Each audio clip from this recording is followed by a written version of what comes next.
Hi BookTube, my name is Juan. I am just one reader, and today I have another Friday Reads video for you.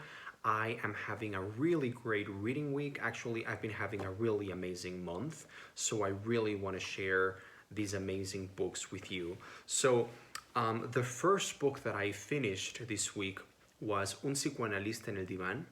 This is Spanish for a psychoanalyst on the couch. So this is written by Juan David Nacio. He is a very popular, best-selling psychoanalyst. He's from Argentina, but then he went to Paris. But anyway, this book I enjoyed pretty much.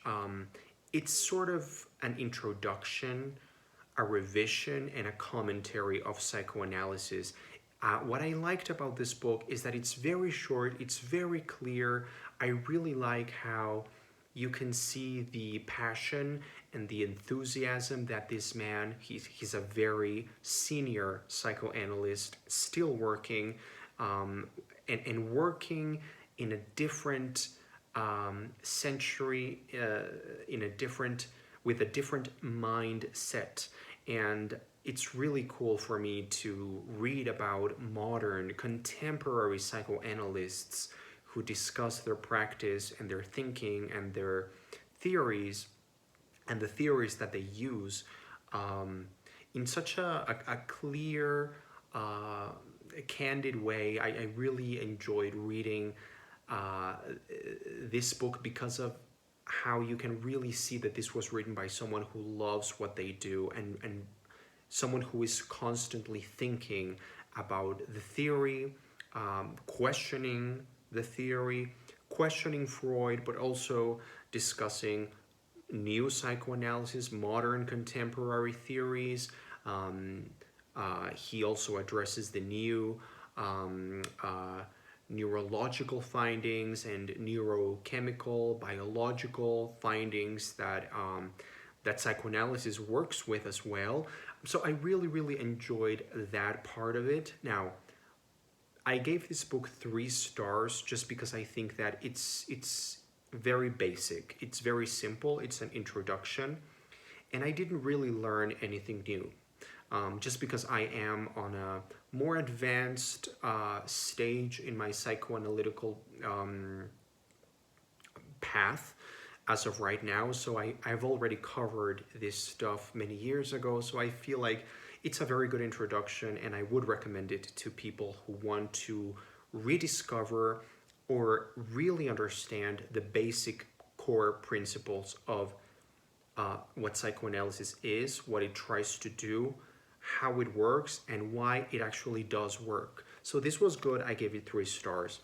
Then I read one of the most amazing books that I have read this year, and I gotta tell you, this is a book that really resonated with so many things. So this book is Buddies by Ethan Mordden. I actually read Ethan Morden's work before. He's a theater historian. He has written many books. He's another incredibly prolific writer, and he has written many books about Broadway, opera, show business history. I have read one of his books, which is by, it's about Stephen Sondheim, one of my idols, and it's great. I really loved that book. So this one is a little bit different. It's not about show business. It's about, well, it is, but not really. It's about, it's a collection of pieces, I would say. It's a collection of essays, stories, biographical stories. Some of them I just couldn't tell how autobiographical they are, or how fictionalized or stylized they were, but like how much he tampered with the actual thing that happened and made it into a story. But anyway, this is such a wonderful collection. Essentially, it deals with gay culture in Manhattan, in New York, in the 1980s, and you get to see these people, and you know, the title is Buddies. So I guess I would describe this book as a combination of, it's very hard because there's a very particular tone in it that I can't describe. But I guess if you have enjoyed Sex and the City, you might like this, because even though they are completely different, Sex and the City is very funny, but it's very sharp. It delivers very sharp commentary on interactions and people, and you know, the things that are in trend, and it's, I think you can find some similarities there. Also, if you have enjoyed the HBO series Looking, which is about gay culture in San Francisco, and it's great, by the way, you will really like this. I mean, there's a lot of similarities there. So there's so much to love in this book. It's a lovely collection. Some of my favorite pieces in here are about the theater, how he, the author, as a young boy, fell completely head over heels in love with theater, with musical theater, with operetta. He talks about some musicals that he got to see the original productions of, like Candide, Leonard Bernstein. Glitter and be gay, that's the part I play. Here I am in Paris, France, you know. So he talks a lot about his own experiences revolving around the theater, and how enamored he was by the whole thing. So I really liked those bits, just because I like theater myself, as you can probably tell by my embarrassment, my embarrassing moments in this video alone. But yeah, another thing that I really loved about this book is that it's very candid, it's very true, it's very honest, it's very sharp. It doesn't paint a pretty picture. It paints a true picture, and I think that's great, because it's a book that is constantly making you, the reader, engage with it and think about it, and think about the characters and the interactions and their plights and their conflicts.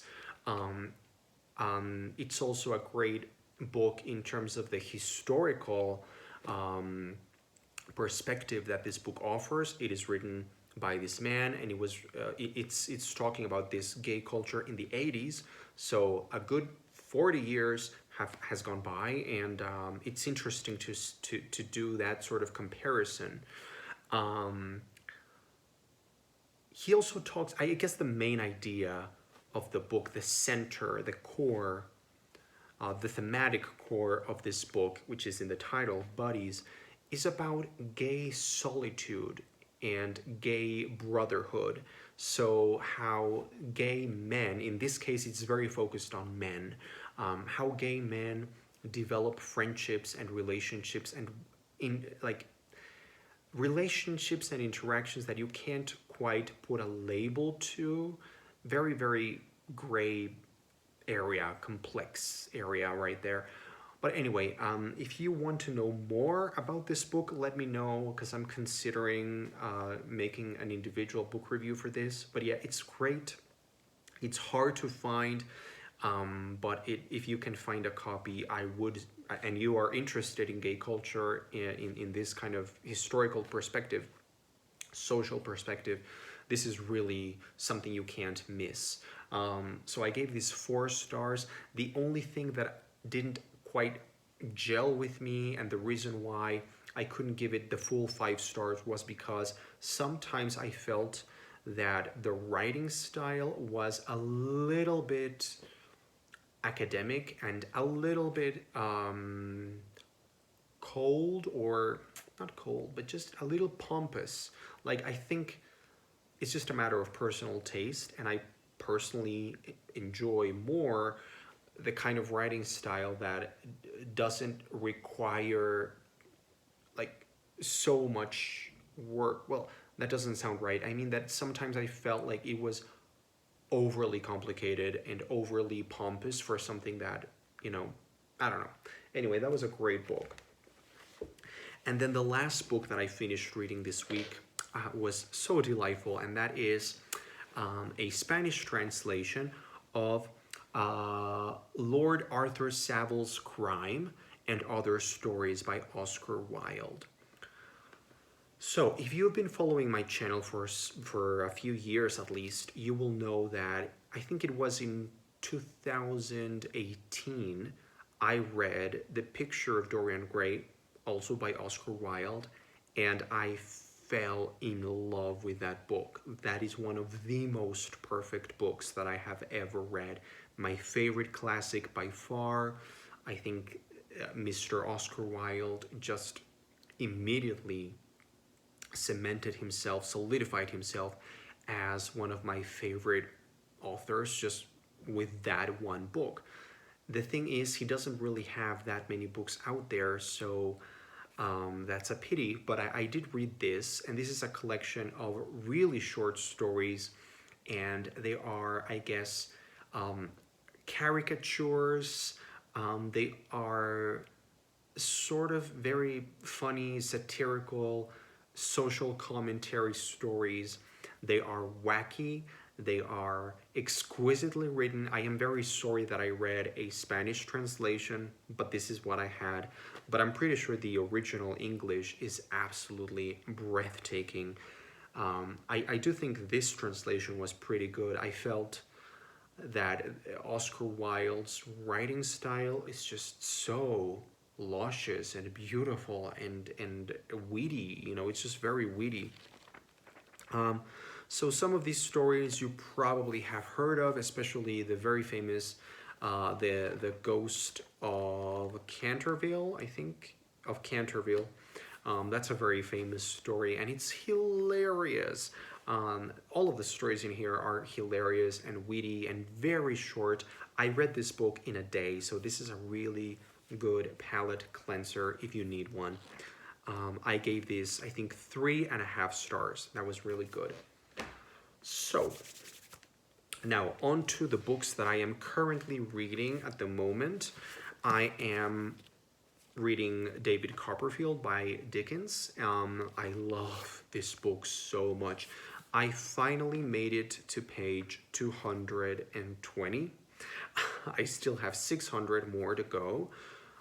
But you know what? There's something to be said about the experience of tackling such a long, delicious book in small doses. I feel like every single day I'm reading a chapter of this or 2 chapters of this. And so whenever I get to sit down in my chair and read my David Copperfield, it's like tasting honey or something that is very, very overpowering, and just taking it very slowly. It's not overpowering. That's not what I mean to say at all. What I mean to say is that I really savor everything, every line, every character description, every depiction of childhood. It's such a perfect book. I have to tell you, if this book keeps on like this, I mean, I'm a quarter in, so I'm 200 pages in, and I gotta tell you, if this book keeps on going the way that it's going, it might be my favorite book of the year. It might be one of my new favorite books of all time. It's perfect. Right now it's perfect. It's everything that I like in reading, in books, in authors, in writing styles, in characters, in descriptions, in plot. It's perfect. There's nothing wrong here. It actually it has reminded me of the writing style that I really enjoy from some of my favorite authors, like J.K. Rowling or Donna Tartt. I think those authors that are contemporary and that I've been reading for many years are very heavily influenced by Mr. Charlie. And I can see that. So that's wonderful to connect with a text that was probably a big inspiration and a big source for some of my favorite authors' styles. So I'm reading this and loving this, and then I also started reading Everything I Never Told You by Celeste Ng. I love that it's Celeste Ng, which is one of the exercises that that you do as a singer, the NG sound.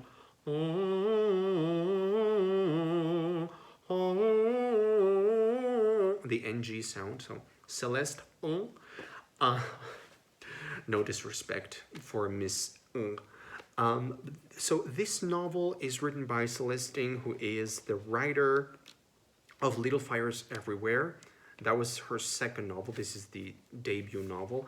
I watched the HBO, no, it's not HBO, the Amazon Prime adaptation of Little Fires Everywhere, and I loved it because it was ridiculous, it was melodramatic AF, it was very enjoyable, and I loved the balance of batshit crazy drama and unbelievableness and the really interesting social race commentary.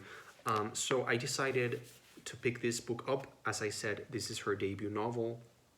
So far, I've read a chapter, and it's very good. It's very, well, I don't know if it's good, but it is very readable. It's very entertaining. It's very easy to read, and it's promising. It's very promising so far. It's about this family who live in Ohio, and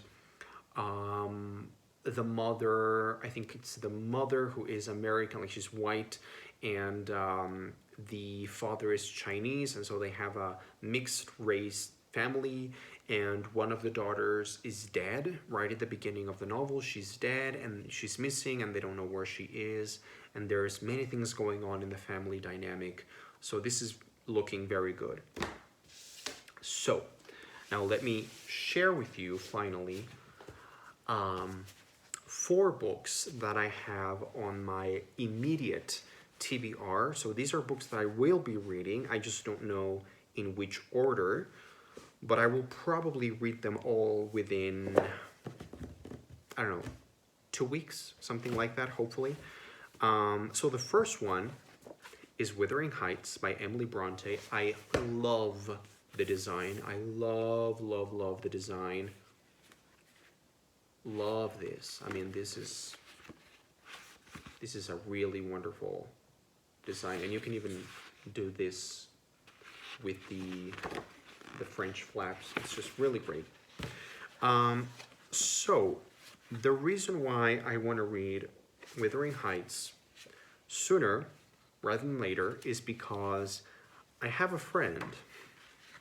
Yes, I'm looking at you. I have a friend here. His name is Leo, and he's from the channel A Little Book Life, and we have a problem. We have a problem, you know. He's been telling me for, I think for years now, or at least 1 year, he's been telling me, you will never read, you should never read Wuthering Heights. It's the worst book under the sun. It's the absolute horrible, most horrible, awful, turgid mess of a book that you will ever find in the history of humankind. I'm exaggerating. But he has very strong feelings about this, as many other readers do, actually. This is a very controversial book. That's what I want to say. I'm not reading this only because of Leo, but I am very interested and frankly very curious about why this book is so hated and incredibly beloved at the same time. There's no gray in here. You love it or you hate it. I've never come across a reader who is okay about it. So I need to see what this book is, what it's about, what it does to you, what it does to its characters. I am so intrigued. Another book that I want to read is The Idiot by Elif Batuman. I have no idea. I'm sorry. I'm so looking forward to this book. For what I gather, this book is just crying out, Juan, Juan, Juan, Juan, Juan. It's crying to me. It needs to be read by me. It's about a girl, a young woman who goes to Harvard. That alone is interesting to me. I love, I have a very strong um, liking and desire for, the stories that are set within elite schools, special schools, those kinds of boarding schools, those kinds of environments. I mostly blame Harry Potter, or think Harry Potter. I don't blame Harry Potter. I think Harry Potter. Um, this is supposed to be so funny and insightful and philosophical and just hilarious. So I know that a lot of my favorite booktubers really love this book, and that is the highest praise that a book can get for me. Then another book that everybody and their mother has read and loved is Burial Rites by Hannah Kent. This is supposed to be angsty, moody, horrifying, depressing, and I'm here for it. I'm here for it. And finally, something completely different, a delightful, charming, supposedly really hilarious British modern classic, and that is The Ascent of Doodle by W.E. Bowman. This is a beautiful special edition from Hatchards in London. It's a serialized, not serialized, it's a numbered edition, so it's a special numbered edition, and this is number 972, so these are very rare. Only 2,000 were made. I bought this at Hatchards the last time that I was there in London. And it's fast. It's supposed to be a British satire about this group of men who decide to climb a mountain. And I've heard amazing things. So that's what I will be reading. Is that a word? Sometime in the near future. I'm sorry, I'm just so tired. Anyway, I am just one reader. Please leave your comments down below. I am so sorry that this video turned out to be over 20 minutes long, but there's just so many books to discuss, and there's no time. Oh, it's time to start living, time to take a little from the world we're giving. Time to take time, for spring will turn to fall in just no time at all.